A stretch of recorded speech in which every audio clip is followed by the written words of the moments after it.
Determination Chapter 3 by Yangar. Days of boring walking with no one to talk to. Varian actually felt like he was going to go insane with boredom. Every day felt the same.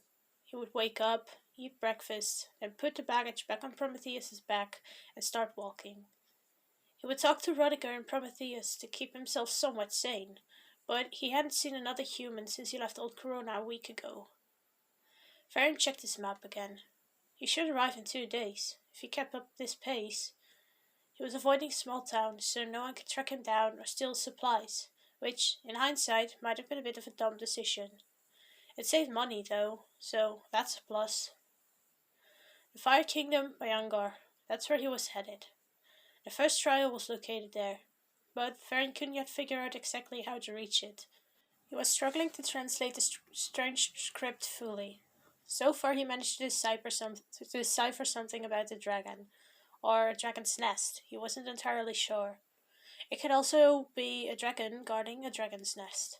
It was strange, but he would take a look at it later.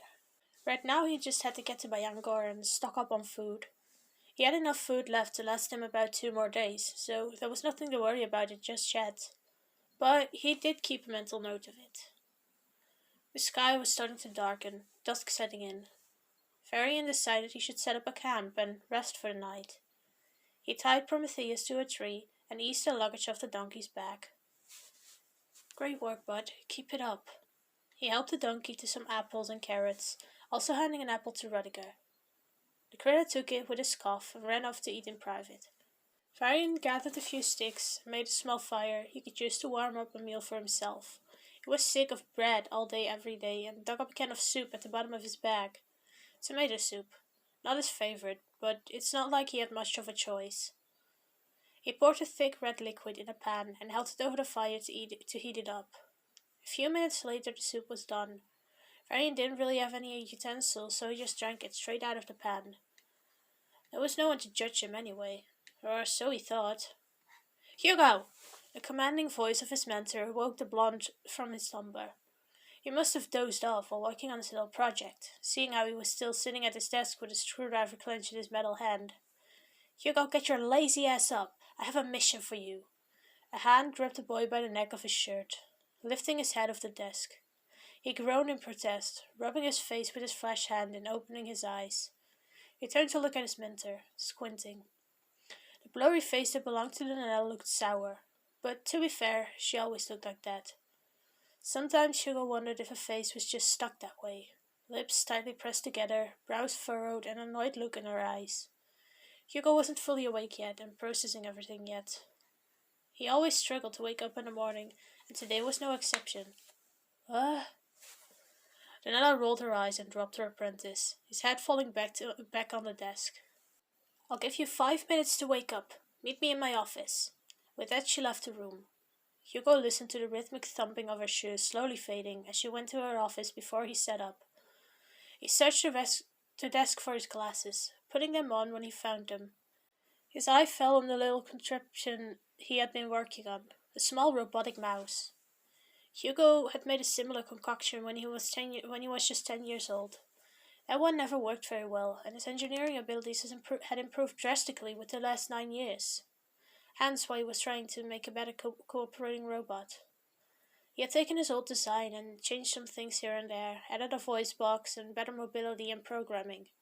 It was almost done. Just a few more screws that had to be fastened, and it was ready to be activated. He had even given it a name this time. Olivia, a name that meant a lot to him. With a few swift motions, Hugo fastened the last few screws. He pressed the button that was the mouse's nose to switch it on and watched. Seeing if your invention works is always an exciting moment. So exciting he had almost forgotten he had to talk to Donella. The small gadget twitched. Its eyes lit up with a green glow and his ear jolted into Hugo's direction as he adjusted his position. Slowly the mouse got up on its paws and wheels. It had 2 small wheels instead of hind paws, but its front paws were just that, paws.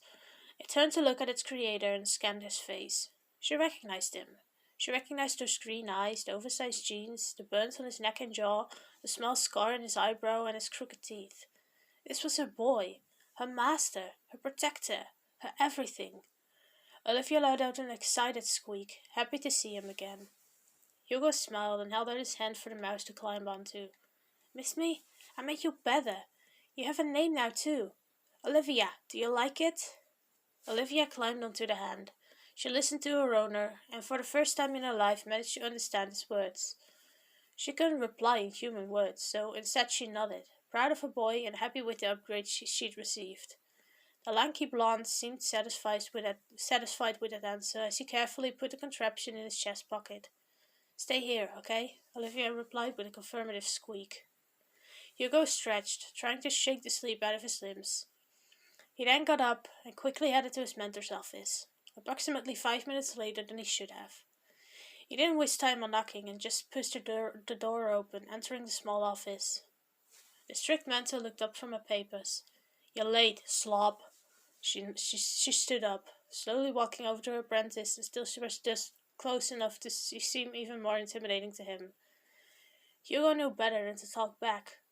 Donella scoffed, combing a few strands of the boy's hair between her index and thumb. Showing up late is one thing, but you show up late in dirty clothes and with unkempt hair.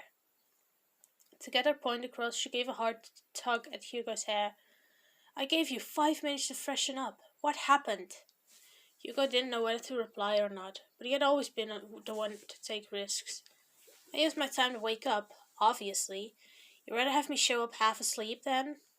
He crossed his arms and straightened his back in an attempt to show his caregiver he wasn't afraid of her.